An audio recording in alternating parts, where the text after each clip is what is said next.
जब आप अपना एक एनजीओ, एनपीओ का इदारा या वेलफेयर का इदारा किसी भी इदारे से रजिस्टर करना चाहते हो, ख्वाह वो फॉर एग्ज़ाम्पल एससीसीपी हो, securities and exchange commission of Pakistan, या फॉर एग्ज़ाम्पल अगर आप एक ट्रस्ट फॉर्म कर रहे हो विद रजिस्ट्रार ऑफ ट्रस्ट, या आप एक सोसाइटी फॉर्म कर रहे हो,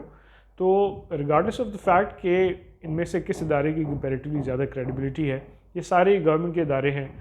कुछ प्रोविंशियल गवर्नमेंट के साथ हैं, कुछ फेडरल गवर्नमेंट के साथ हैं, तो इनमें से किसी भी इदारे के साथ आप अपने एक एनपीओ एनजीओ को फॉर्म कर सकते हैं। लेकिन लोगों के पास जो एक की इम्पॉर्टेंट एलिमेंट है जो उन्होंने जहन में रखना होता है, वो ये है कि आपके पास फॉर एग्जांपल कोई भी ऐसा इदारा स्टार्ट करने के लिए नंबर ऑफ़ मेंबर्स अवेलेबल हैं या नहीं है। जैसे सोसाइटी में आपको मिनिमम 7 मेंबर्स की रिक्वायरमेंट होती है। सो अगर फॉर एग्जांपल आप कोई एक सोसाइटी फॉर्म कर रहे हो और वो एक वेलफेयर की सोसाइटी हो, आप फॉर एग्जांपल एजुकेशन में काम करना चाहते हैं, हेल्थ में काम करना चाहते हैं, तो फाउंडिंग मेंबर्स जो है वो मिनिमम 7 होने चाहिए। लेकिन फॉर एग्जांपल अगर आप ट्रस्ट फॉर्म करते हैं तो मिनिमम 3 मेंबर्स की रिक्वायरमेंट होती है। तो ये जो डिफ़र करते हैं प्राइमरीली अपनी रिक्वायरमेंट्स के अराउंड,